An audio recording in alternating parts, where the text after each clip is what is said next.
As Paul said, I stand before you in fear and trembling. And I looked it up and I wondered why Paul said that. And many commentators say he said it because he'd been ridiculed for what he'd been saying at different venues. And so what he was trying to say was, Luke, I'm not standing before you in my knowledge. I'm standing before you so that God would speak through me, in myself, as you might say, in weakness. Well, that's how we all are, really, without the Holy Spirit. But we are called by God. By His grace we are called.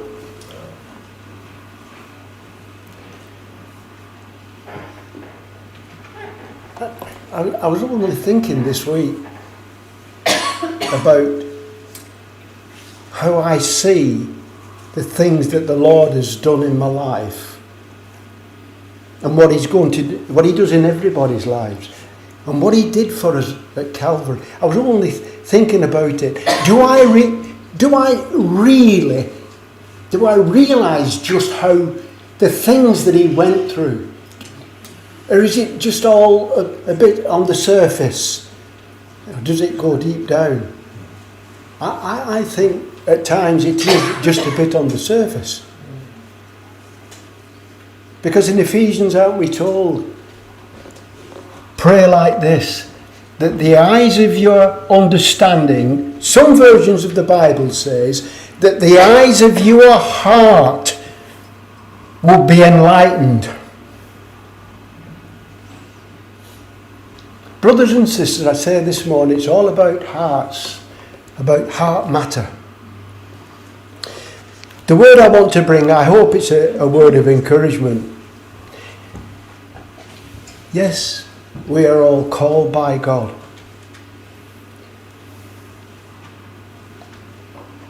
The first scripture I'd like to read is from Isaiah 43. And it says this, but now thus says the Lord God, who created you, O Jacob, and who formed you, O Israel. Fear not, for I have redeemed you. I have called you by your name, and you are mine. And when you pass through the waters, I will be with you, and through the rivers they shall not overflow you. When you walk through the fire, you shall not be burned, nor shall the flame scorch you. For I am the Lord your God, the Holy One of Israel, your Saviour. I gave Egypt for your ransom, Ethiopia and Seba in your place.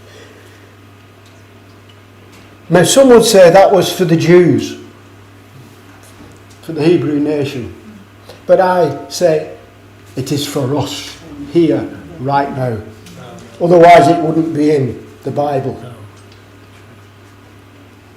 And this is what my favourite, he is my favourite man who I turn to when I'm looking for praying, for understanding, Matthew Henry.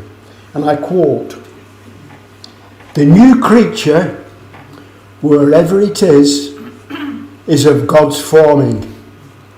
All who are redeemed with the blood of His Son, He has set apart for Himself." That's what he says about this piece of scripture, Matthew Henry. So, if you don't agree with what I'm saying, that it was for the Jews, please take it up with him when we all get to heaven.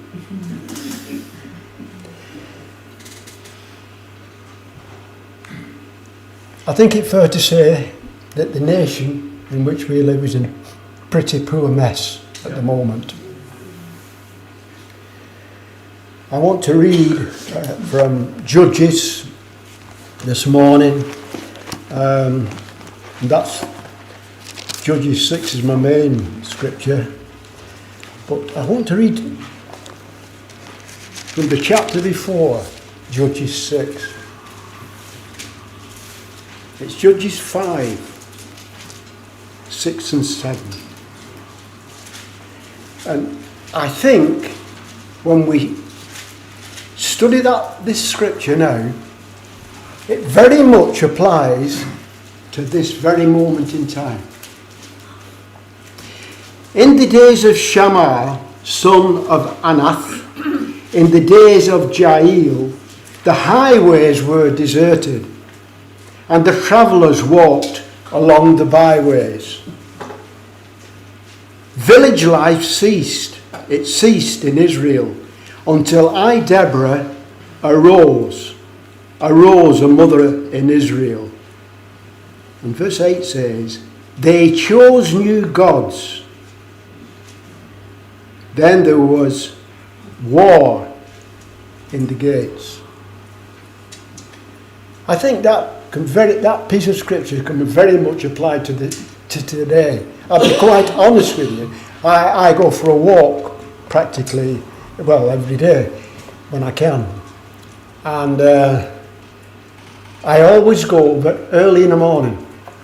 I like early in the morning, but in the summer it's brilliant. You know, you can see the deer running about up Livingston and whatever. But I've been going in the dark because I go at the same time. So it's been dark.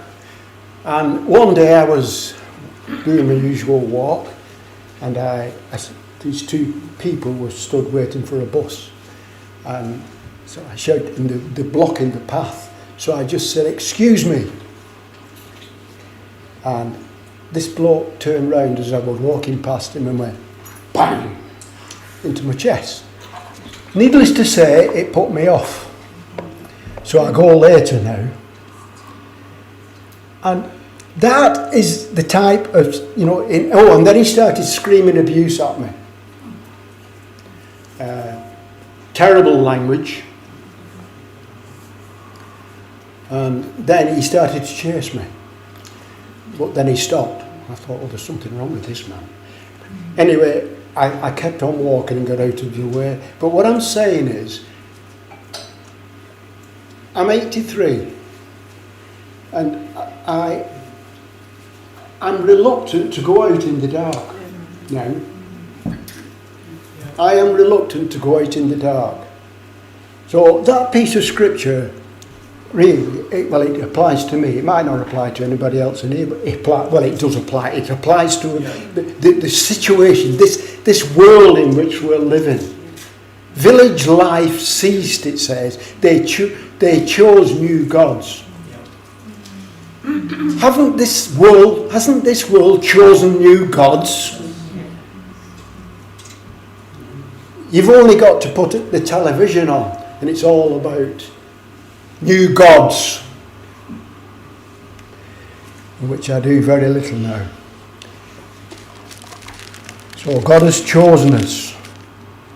We have been called by God for such a time as this, I believe. We are all called by God. And we have been called, as Esther was called for the time in which she lived. Each and every one of us have been called for a purpose. We've been called for a purpose. Many are called, but few are chosen. That's what the scripture tells us in Matthew 22. And then it goes on to say, it's about the wedding invitation. And it's talking about the wedding of the Lamb. And the master says to one of the people, what are you doing in here?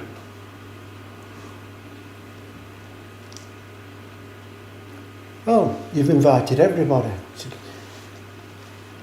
He said, no, you are not wearing the right clothes. So, what are the right clothes? Our robe of righteousness, the blood of the Lamb. And that is the only way into heaven. Despite what the Pope says, all faiths lead to God. No. He's a man who was going to have to answer for what he's done, what he's saying and what he's doing right now. People are just being led further and further astray by words like that. My scripture this morning I want to read is from Judges chapter 6 and 1 to 6 or 1 to 8. 1 to 8. Now, in Judges chapter 5 we're told that Deborah, the fourth judge of Israel, and another lady called Jael, they were the saviours of Israel. Now, Jael, the lady, do you know what she actually did? You've all heard it before. One of the enemy kings was running away, he'd been defeated. And he actually went and stayed at her house. And he was so exhausted he lay down. She gave him milk to drink. That was a very brave lady. She then took a tent peg and drove it through his temple. Can you imagine that? This is a warrior king. And she said, I'm going to get rid of you. That was two ladies then. And then after those two ladies had gone, there was 40 years of peace in Israel. God had chosen them for that time. So the land had rest for 40 years at the end of chapter 5, it says. And then it goes on to say, then the children of Israel did evil in the sight of the Lord. So the Lord delivered them into the hand of Midian for 7 years. Interestingly, the Midianites were descendants of Abraham. And the hand of Midian prevailed against Israel because of the Midianites. The children of Israel made for themselves the dens and the caves and the strongholds which are in the mountains. They'd run from their villages, just like it happened in chapter 5. So it was, whenever Israel had sown, the Midianites would come up also. Also, the Amalekites and the people of the east would come up against them. Then they would encamp against them and destroy the produce of the earth as far as Gaza, and leave no sustenance for Israel, neither sheep nor ox nor donkey, for they would come up with their livestock and their tents, coming in as numerous as locusts. Both they and their camels were without number, and they would enter the land to destroy it.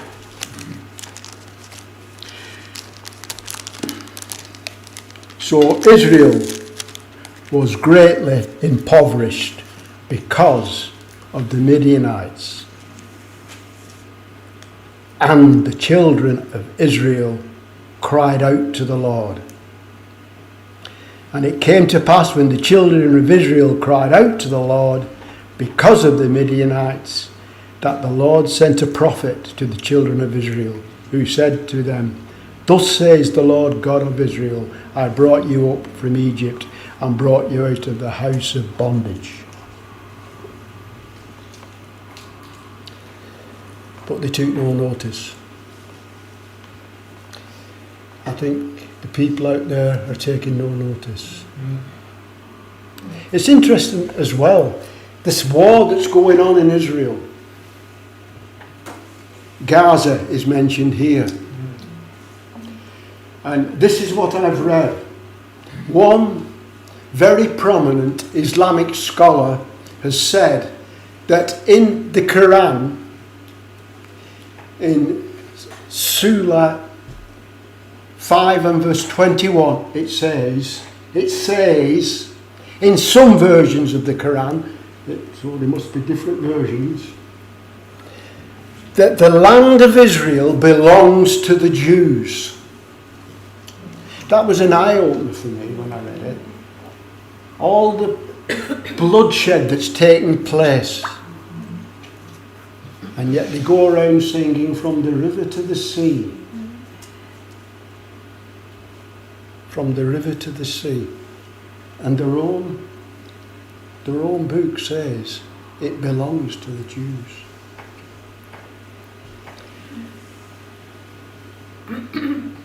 Anyway, like I've said, I don't think there's much difference in the world in which we live than what's just been described.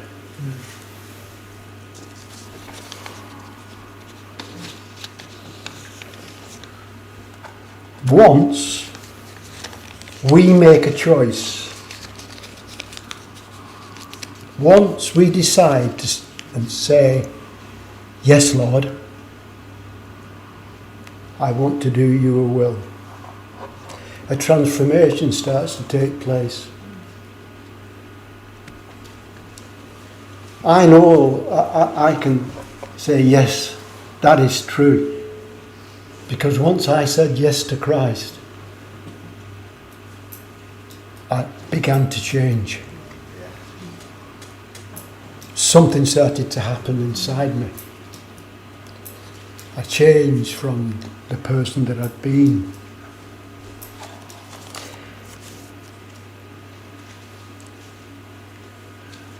My pilgrimage started, and I became a WIP, a work in progress.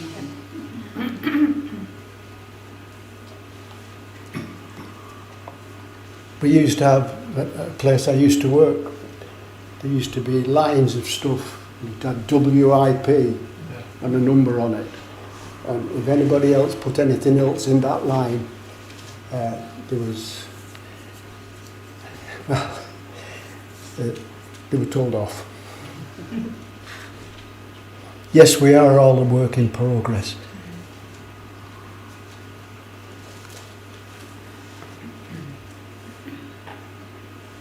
This morning, the man I want to talk about is a man called Gideon.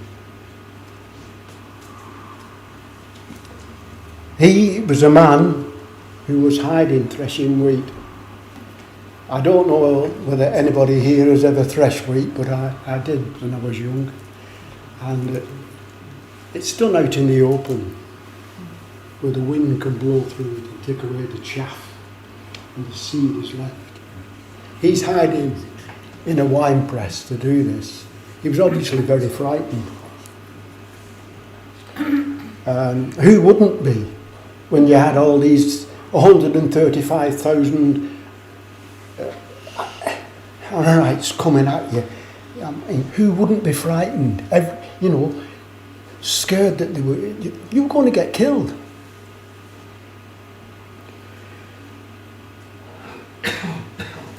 One of the things that Judges 6 teaches us is that God will not allow sin to go unpunished. Be it individual sin or corporate sin. Sin will not go unpunished. God won't allow it to go unpunished until it's repented of.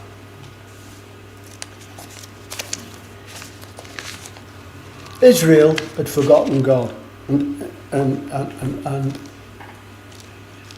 chapter after chapter after chapter we see this in the Bible, where Israel had forgotten, discarded God. Some would, they'd done away with God altogether. And some would say now today, and it's like the world now in which we live, isn't it? God's been taken out of the picture. Every day you see it, different things, and God is being taken. One of the things, I just watch television for a couple of hours during the day, and usually black and white films, but one of the things I see coming up more and more is about aliens. What's that doing?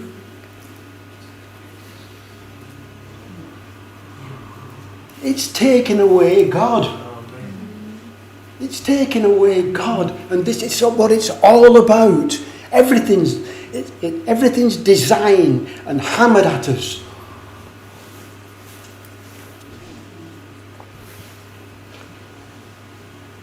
Yes, everything.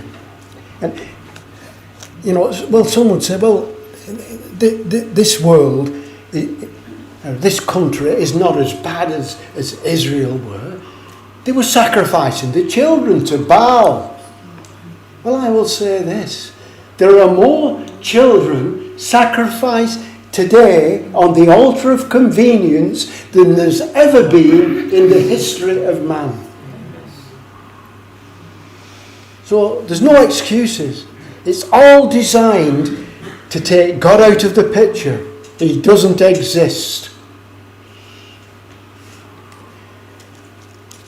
I churn up inside when I see some of these things, and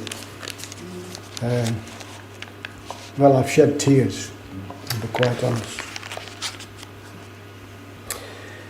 So we learn from Judges 6 that sin will go unpunished, and also another thing we learn is that God sometimes chooses people for his purposes who were the most unlikely of people. There are many examples in Scripture, many. But there's a living one here. The people have said to me when I was in my younger years, you'll stand up and preach from the Bible. I would have said, never in a million years. But I thank God. I thank God when he called me. And I did used to pick the family Bible up from time to time, and it didn't make any difference. It was just like reading a book. But when Christ called me and I picked it up, it came alive. And I'll always remember these words. Well, Lord, if this is true, what have I got to worry about? That was me. I well remember saying those words. If this is true, what have I got to worry about? So the Lord was doing something.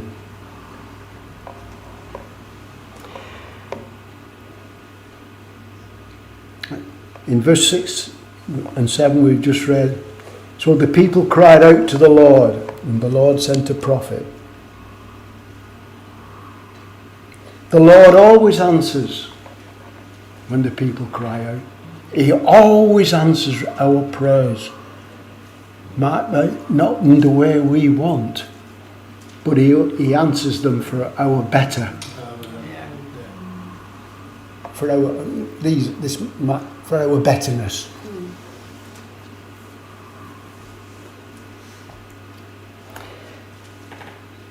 Yes, the Lord is so compassionate. But what happens? In verse 8 there it says, verse 8, but you have not obeyed my voice. There's nothing new about that. You have not obeyed my voice. How many times can I say, I have not obeyed the Lord's voice? I've done what I want to do. Can any of us identify with that? So the Lord calls Gideon, this fearful man. And he was a man, Gideon, and bear in mind, his name is written in Hebrews 11 in the Hall of Fame. Bear in mind, he was a man that identified with the people that he was living with. He actually, in verses, is it 12 and 13? Yeah. Verses 12 and 13 of chapter 6, it says, and the angel of the Lord appeared to him and said to him, the Lord is with You, mighty man of valour.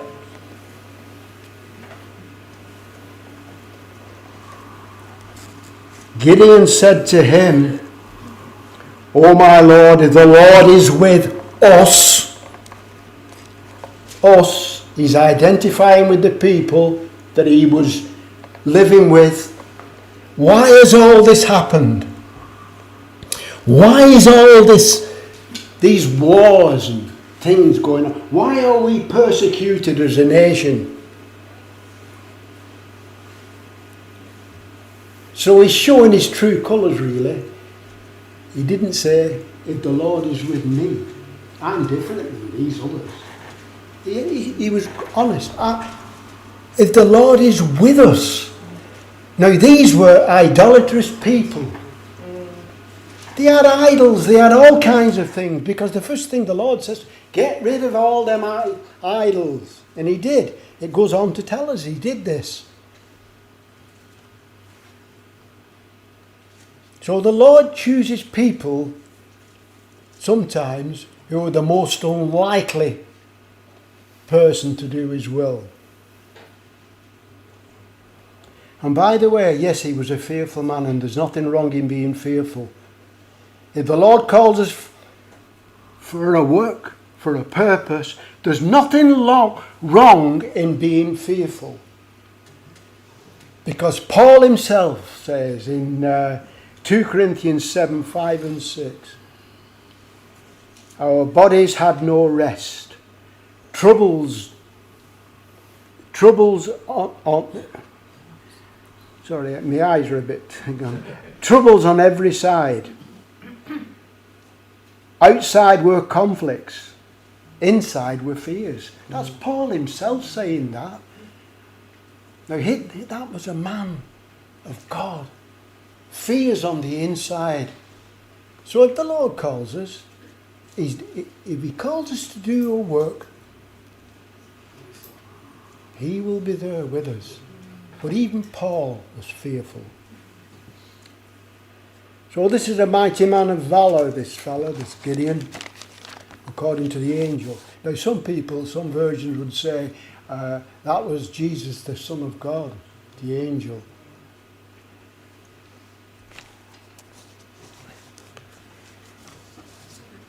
Mighty man of valour.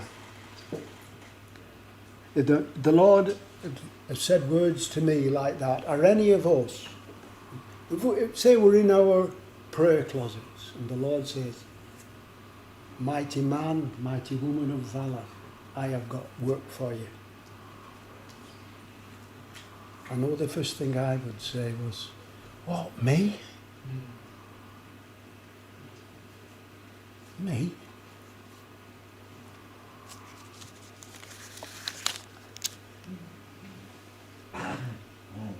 Why did the Lord refer to him as being a mighty man of valour? Why would the Lord refer to any of us as being mighty men or women of valour? Why would he do that? Because the Lord can see the end from the beginning. The Lord can see the end. He can see what we're going to become. When we're called by God, he puts his hand on us and says, right, now my work begins in you. I'm going to change you 100% from what you were. You see, we're all, when we start off, we're sinful by nature. Each and every one of us are sinful by nature. Doesn't Genesis chapter 6, and I think it's verse 5, it says, the Lord saw that the heart of man was evil. The heart of man was evil. This is in Genesis 6. I'm not sure. Genesis 5 or 6. The Lord saw that the heart of man was evil. And do you know that the word that hammered into me when I read it? The Lord saw that the heart of man was evil continuously. That's what it says. Continuously. Our hearts have to be transformed. We have to have a heart transplant. Every one of us. Every one of us.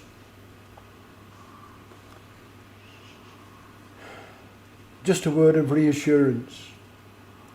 When the Lord chooses any of us for a purpose, he doesn't see us now as we are. You might say, well, we're all miles down the road. Yes, but we have to do what God wants us to do. We have to be completely changed in here. If anybody in here can, yes, we're all miles down the road. Now, if anybody, I can't, I ask myself this question.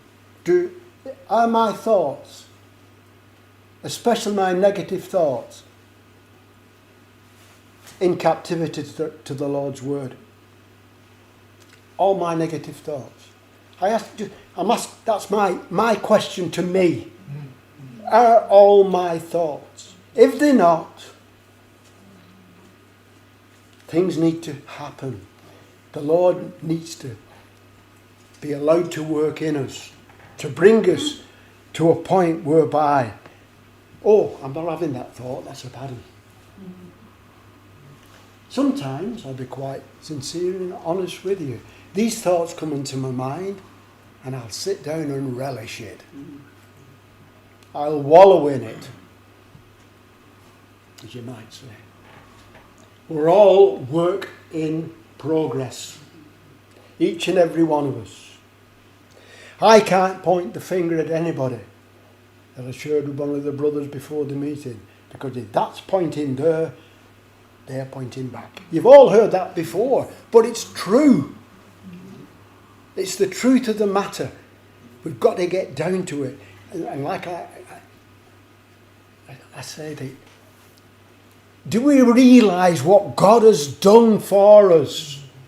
What he's trying to do in us? Do we truly realise it? Do we understand it? I don't think we do. I think we only scratch the surface sometimes. That is why the prayer is in Ephesians, that your hearts would see, would understand. Pray the prayer. Paul's telling the Ephesians, pray the prayer.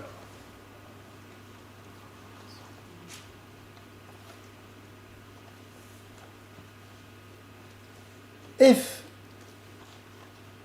we feel that the Lord is calling us to a work, and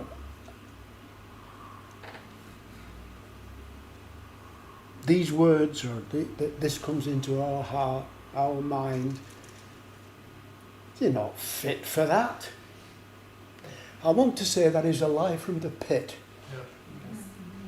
Yeah. It is a lie from the pit.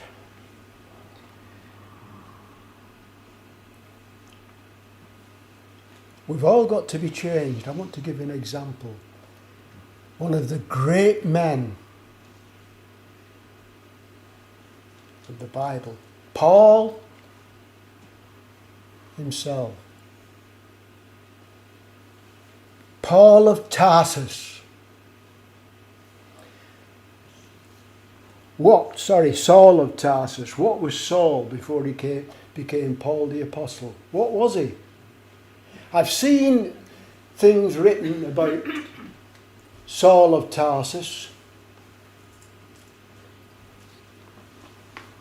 Some writers have put he was a national terrorist.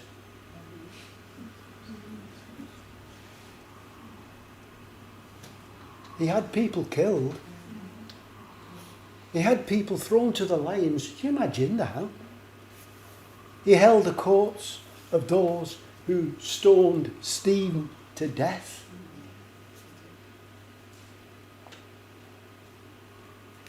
So what had to happen to Saul of Tarsus before he became Paul the Apostle? He had to have a heart transplant. And when the Lord met with Saul, he blinded him. Then he said to one of the disciples, go to a house on Straight Street, I think that's what it is, Straight Street, and you'll see a man called Saul. Saul? Hang on a bit, whoa. Now, you imagine that, just saying to this disciple, how powerful the word of God is. Just saying to that, what, that fella, he's had all my mates thrown to the lions. This is truth. This is down to earth truth. And then the Lord said to him, go. I am using that man to take the word to the Gentiles. So he went and he prayed over him, and the scales fell from his eyes. And I would suggest this to you this morning. The scales fell from his heart as well. He could see. I think that's what that could be saying. I don't know. Spiritually, the scales were taken from his eyes. Now he saw things differently.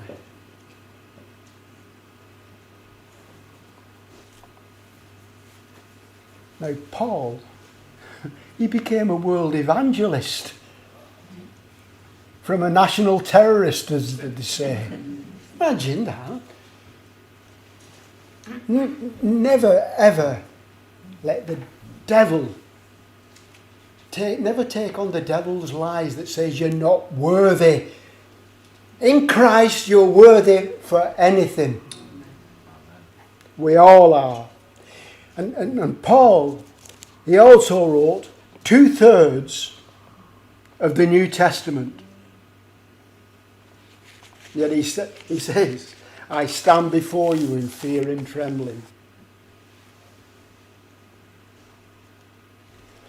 And he was a man that could turn around and say, imitate me as I imitate Christ.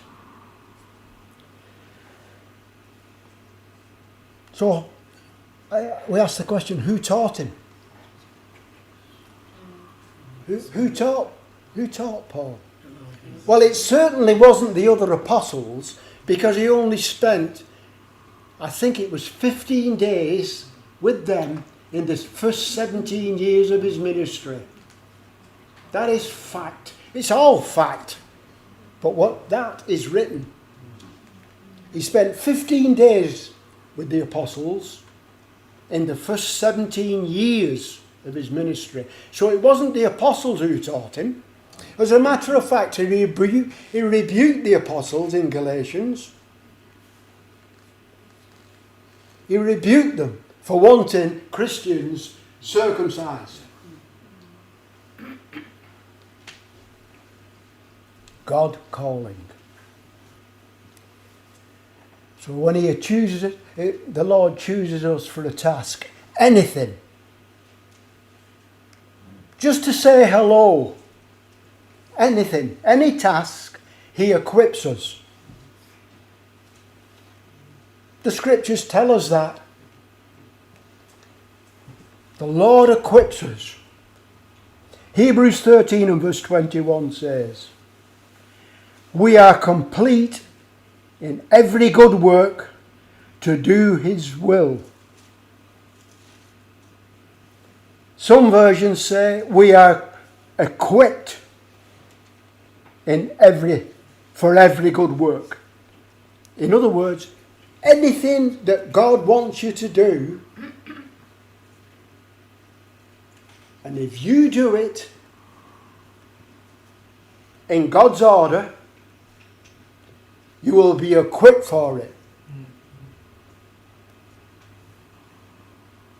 God's work, done in God's way, for God's glory, will never ever lack God's supply.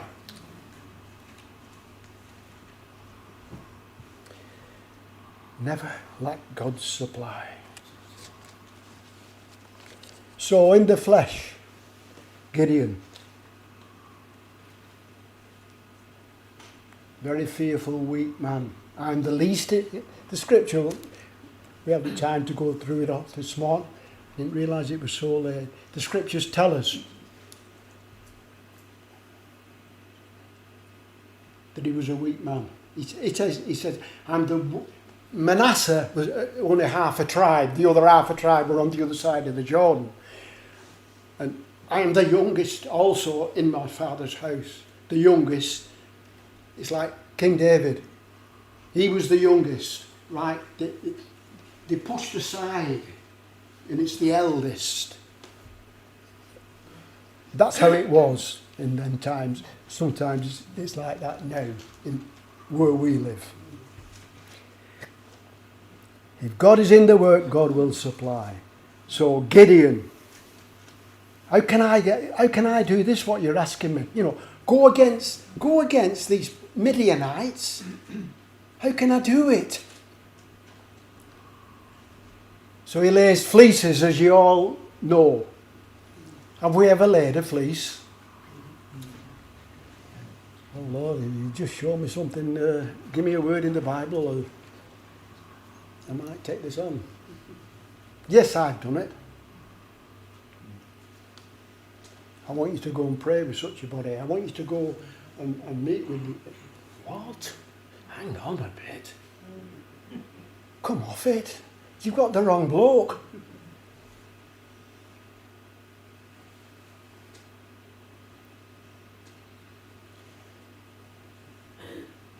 So Gideon had to have a heart attitude change, just like Paul.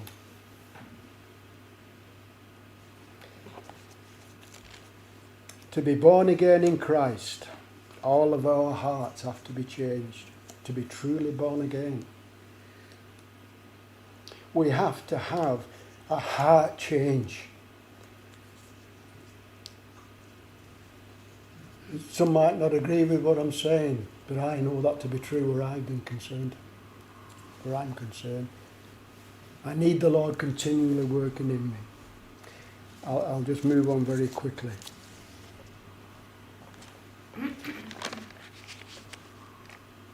We're all a work in progress, and God is working in us. And being confident of this, that he who started a good work in you will see it on till the day of Christ. Each and every one of us. Being confident of this. Don't be robbed of it. Don't be robbed of what the Word of God is saying. So Gideon raises an army of 32,000 men.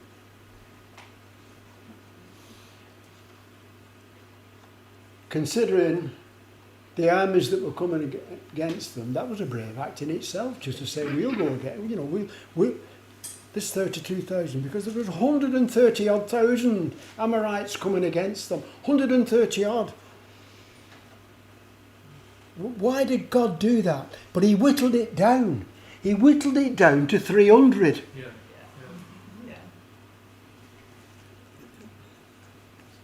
Why? Scriptures tell us again. It's in, I think it's Judges 7. Yeah, Judges 7 and chapter 2. The reason it was done was this. God doesn't want anyone boasting in his own strength. Yeah. He that is in me, you, is greater than he that is in the world. He that is in you, the Holy Spirit.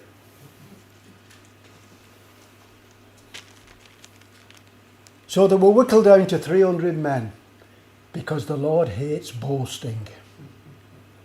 He detests boasting.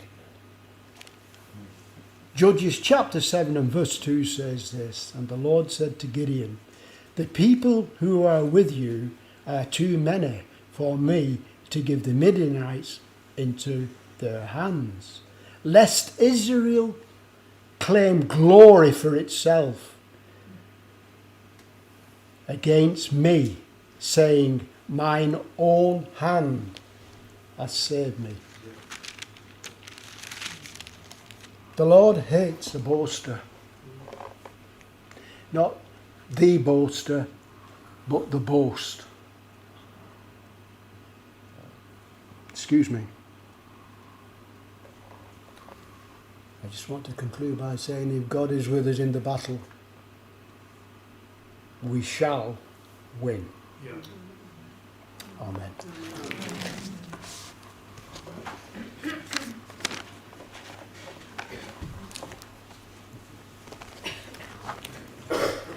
The service in prayer for us. Heavenly Father and loving God, we just thank you for the word that Brother Terry brought and how applicable they are to our lives. Lord, there are times when we would be boastful, we would think ourselves something special, but no, the truth is we are not, unless the Lord's with us, and even then we realise it's not us who is special, but it's the Lord who spoke to us and guided us and gives the task who is special. And therefore we thank you for the message, we thank you, Lord, the application that we could put to our own lives.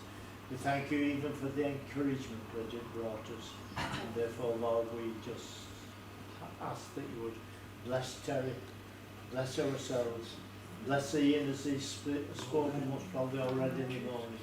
And we just pray that we would know Christ even closer in our own personal lives. And we ask it all in his precious and wonderful name. Amen.